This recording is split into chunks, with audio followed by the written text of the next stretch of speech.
please hit the like button and run them subs up. Thank you. What up, guys? Welcome to Pro Tools 101 with Bumpy the Great. Today, I'll be showing you the basics of starting a new session. First, we will create a session. Second, we will create audio tracks within the session. Third, we will import audio to a track. Fourth, we will record audio to a track. And finally, we will go over simple metering, and that is metering while recording. Let's jump into Pro Tools. We're going to click File, then we're going to click New. When clicking New Session, we are introduced to a pop-up box asking us how do we want to set up our session. First, we want to check our bit depth, which is at 24, and we want to keep it there. Pro Tools usually defaults here, and so let's keep it here for right now. Second, we want to check our sample rate. The sample rate we want to pick usually is either 44 or 48. Excuse my watch, guys. 44.1 is CD standard. 48 is usually reserved for like video, audio embedded into video. So for our session, we're gonna pick 48, right? So we can have a little bit more quality than the standard 44.1, and we'll also be in good quality standard for video if we choose to put our audio into a video track.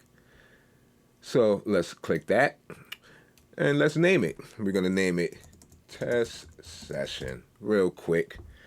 Now, once we press create, Pro Tools is gonna ask you where do you want to save your session. I'm just gonna save it to my regular Pro Tools drive. You guys could save it anywhere. I believe that the saves defaults to your documents folders, respectively, on Mac and PC. So if you don't have an external hard drive, I believe your songs will default and save into your documents folders. Now we have a blank slate. We're on the edit screen and we have a blank slate here. So now let's add a few tracks to this session.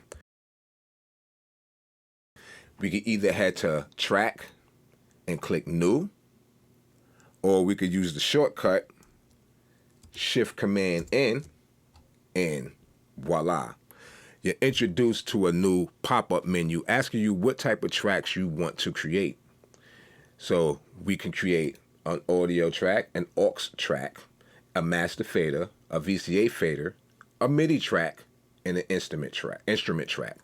We also can create routing folders, but that's like Pro Tools 103, respectfully.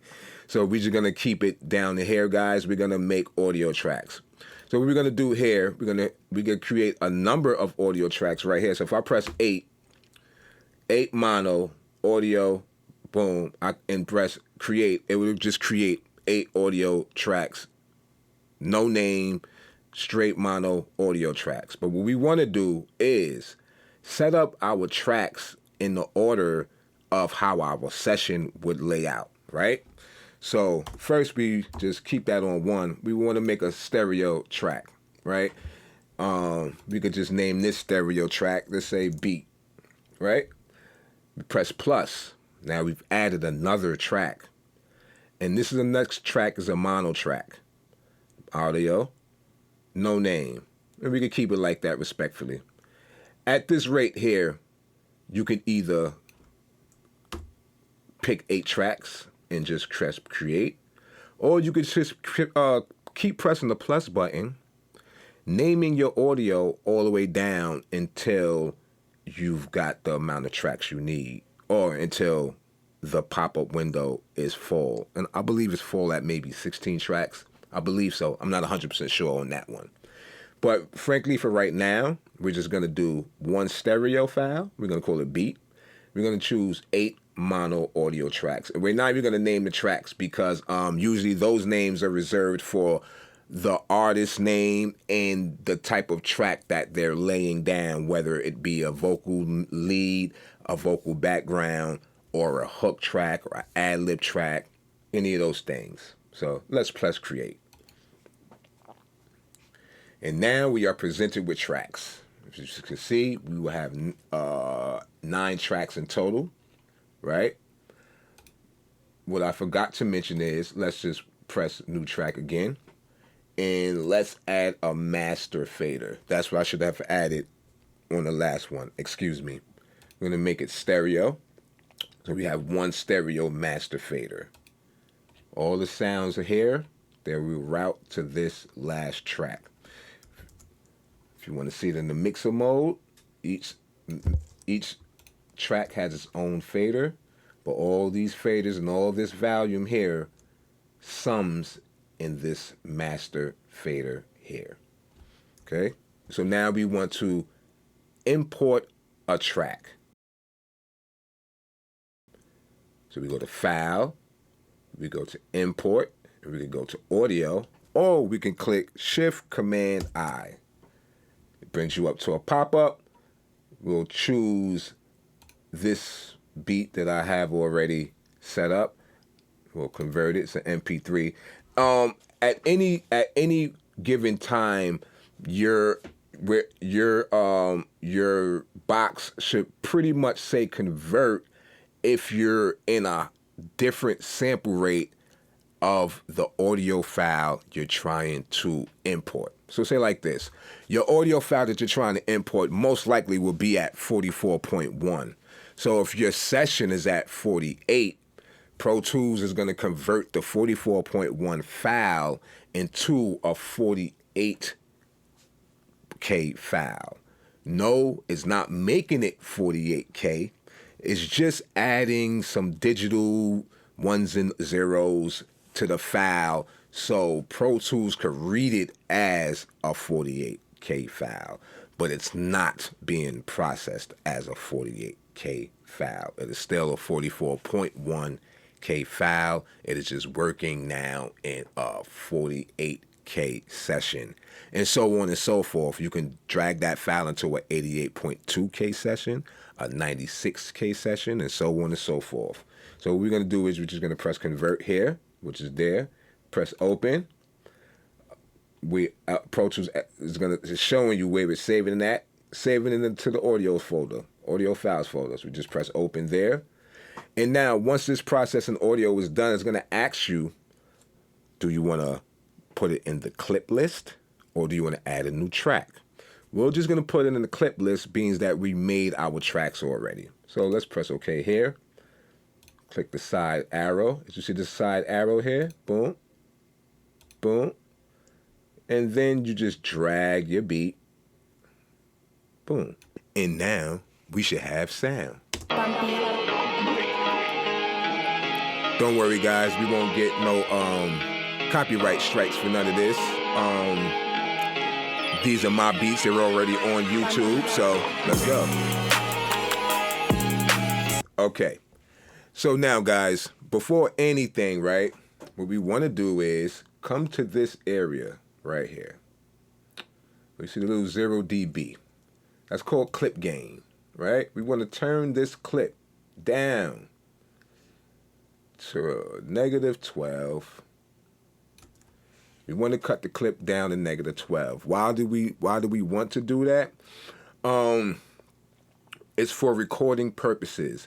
Basically, when we cut the track down at this level here, at the clip level, we're cutting down the audio before it reaches the actual track, right? So before it actually reaches the track fader here, we're cutting it down. And the reason why we want to cut it down before we even hit the fader is because when recording vocals over a track, we don't want the track to be too loud that you cannot hear your vocal, right? And if the engineer tries to cut your vocal up to either match the loudness of the beat or to like or overpower the beat, it's gonna basically kind of sound like distortion in your headphones, you know? So what we want to do is cut the beat down first. That's a big thing. We want to cut that beat down first at the clip stage. I believe all DAWs do this in some form or way of other, but we're talking Pro Tools here. So at Pro Tools, this is the clip gain, boom, and you drag it down to -12, okay? So that's about it right there. Now, for recording. For recording, we can record on, no, we gonna record on, not we could, we gonna record on the track. Now we could press the record button and play button. It's gonna get us a count off and mic check 1 2. Mic check 1 2. So mic check 1 2.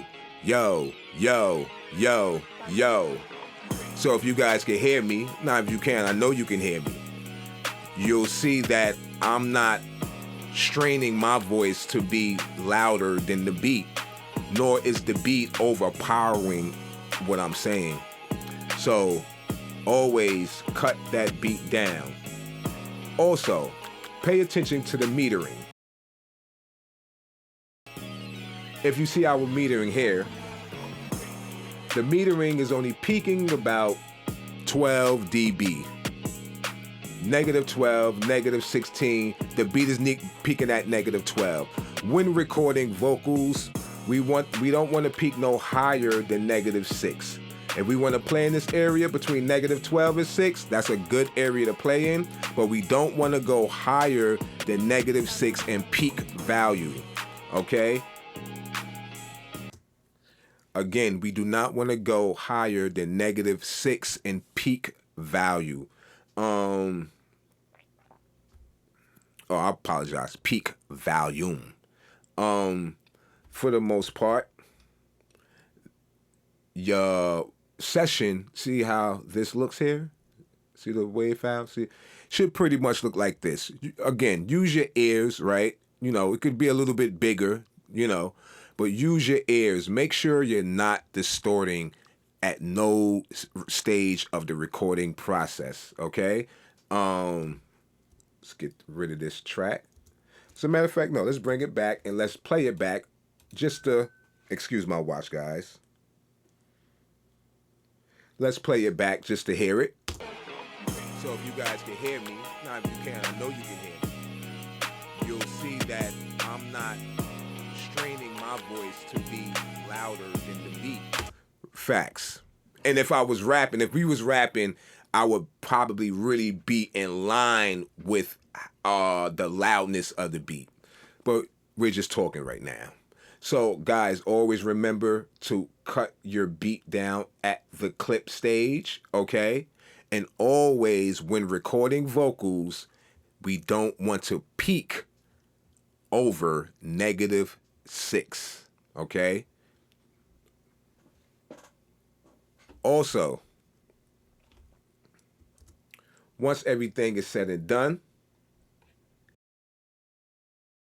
file, bounce mix if you want to export, or you can simply Options Command B, and you get the export pop-up window, and you choose what type of file you want, tentatively either a WAV file or an MP3. We can choose MP3. It's already named test session. Press bounce. Boom, test session. My Pro Tools always defaults to this thing. I don't know what's wrong with this, but if your Pro Tools, if you see it on this pop-up screen, it says low, just switch it to high and switch it to the highest codecs that you see, okay? Press OK, and it'll start to render the file out. I'm not going to do that now since my files are already rendered, but you do that for your file to be rendered out, and then it would end up in a folder called, let's see if I can find a folder here. It'll end up in a folder called Bounce Files, okay? So that's where your audio, that's where your completed song will be saved at, in the area called Bounce Files, which is in the same session folder as your song, okay? So guys, thank you for joining me in today's lesson. Everyone have a wonderful day or night. Be great.